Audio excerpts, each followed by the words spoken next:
അന്വേഷണം ഉന്നതരിലേക്ക് പോകണമെന്നുള്ളത് തന്നെയാണ് ഞങ്ങളുടെ ആവശ്യം. കാരണം ഇപ്പോൾ കടകംപള്ളിയെ ചോദ്യം ചെയ്തു എന്ന് പറയുമ്പോൾ ഈ ഉണ്ണികൃഷ്ണൻ പോറ്റിയുടെ മൊഴിയുടെ അടിസ്ഥാനത്തിലാണ് കടകംപള്ളിയെ ചോദ്യം ചെയ്തത്. അതല്ലാതെ കണ്ടൊരു ഫോട്ടോയുടെ പേരിൽ മാത്രമൊന്നുമല്ല കടകംപള്ളിയെ ചോദ്യം ചെയ്തിട്ടുള്ളത്. അപ്പോൾ അത്തരത്തിൽ വന്നിട്ടുള്ള നിരവധി ആളുകൾ ഇതിൽ പങ്കാളികളായി വന്നിരിക്കുകയാണ്. ആ പങ്കാളികളായി വന്നിട്ടുള്ള ആളുകളെ ജനങ്ങളുടെ മുമ്പിലേക്ക് കൊണ്ടുവന്നു. ഈശ്വര വിശ്വാസികൾ എന്നുള്ള നിലയിലാണ് ശബരിമലയ്ക്ക് വേണ്ടി അവിടെ സ്വർണം പൊതിയുന്ന കാര്യത്തിലാണെങ്കിലും മറ്റ് കാര്യങ്ങൾക്കാണെങ്കിലും ഒക്കെ നൽകപ്പെടുന്നത്.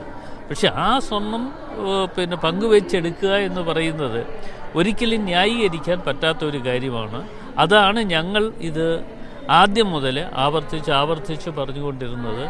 ഇത് അന്വേഷണത്തിലൂടെ ജനങ്ങൾക്ക്, ഈശ്വര വിശ്വാസികൾക്ക്, അത് നാനാജാതി മതത്തിൽപ്പെട്ടവരുണ്ട്, അതല്ലാതെ ഒരു ജാതിയിൽപ്പെട്ട ആളുകൾ നൽകിയ ഒരു കാര്യമല്ല. നാനാജാതി മതത്തിൽപ്പെട്ടവർ നൽകിയിട്ടുള്ള ഇതുപോലെയുള്ള കാര്യങ്ങൾ അത് കൊള്ളയടിച്ചുകൊണ്ട് പോകാൻ വേണ്ടി നടപടികൾ സ്വീകരിച്ചാൽ അത് അംഗീകരിച്ചു കൊടുക്കാൻ പറ്റില്ല എന്നുള്ളത് കൊണ്ടാണ് ഞങ്ങൾ ആദ്യം മുതൽ തന്നെ പറഞ്ഞു ഒരു CBI അന്വേഷണം നടക്കട്ടെ.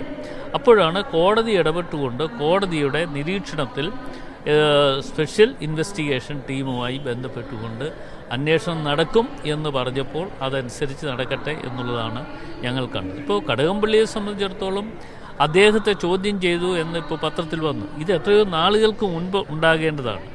പക്ഷേ അതൊക്കെ മാറ്റിവെച്ചു. അത് മാറ്റിവെച്ച കാര്യത്തിലാണ് മുഖ്യമന്ത്രി ഉൾപ്പെടെയുള്ള ആളുകളുടെ ഇൻവോൾവ്മെൻറ്റ് അതിനകത്തുണ്ട് എന്ന് ഞങ്ങൾ പറയുന്നത്. കാര്യം പഞ്ചായത്ത് തെരഞ്ഞെടുപ്പായിരുന്നു അവരുടെ ലക്ഷ്യം. ഞാൻ തന്നെ പഞ്ചായത്ത് തെരഞ്ഞെടുപ്പുമായി ബന്ധപ്പെട്ടുകൊണ്ട് നിരവധി മേഖലകൾ പോയപ്പോൾ ഞാൻ തന്നെ പറഞ്ഞു, എന്തായാലും ഈ കാര്യങ്ങൾ ഇപ്പോൾ തൽക്കാലം ഇവിടെ ഇത് നിർത്തിവെച്ച് തെരഞ്ഞെടുപ്പിന് ശേഷം മാത്രമേ ഇത്തരം കാര്യങ്ങളെക്കുറിച്ച് അന്വേഷണമോ അല്ലെങ്കിൽ ചർച്ചകളോ ഉണ്ടാവുകയുള്ളൂ എന്ന് പറഞ്ഞത് അപ്പാടെ യാഥാർത്ഥ്യമായി. തെരഞ്ഞെടുപ്പ് കഴിഞ്ഞതിന് ശേഷം മാത്രമാണ് അക്കാര്യങ്ങൾക്ക് ഇവിടെ ചർച്ച ഉണ്ടായത്. എന്തായാലും കടകംപള്ളിയെ സംബന്ധിച്ചിടത്തോളം അദ്ദേഹത്തെ ചോദ്യം ചെയ്തു എന്ന് പറയുമ്പോൾ അതിന് ഉണ്ണികൃഷ്ണൻ പോറ്റിയുടെ മൊഴിയുടെ അടിസ്ഥാനത്തിലാണ്. ഇതിൽ ഈ SITയുടെ അന്വേഷണത്തിൽ ഇപ്പോൾ നിങ്ങൾ തൃപ്തികരമാണോ? ഈ CBI അന്വേഷണം ഉൾപ്പെടെ ആവശ്യപ്പെട്ടൊരു പശ്ചാത്തലമുണ്ടല്ലോ.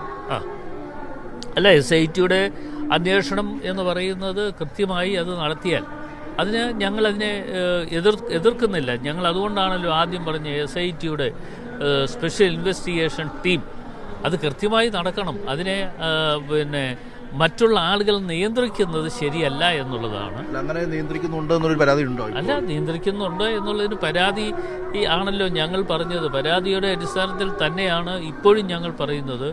ഇത് ഈ കടകംപള്ളിയെ ചോദ്യം ചെയ്യുന്ന കാര്യത്തിൽ തന്നെ വളരെ അധികം കാലതാമസം എടുത്തു.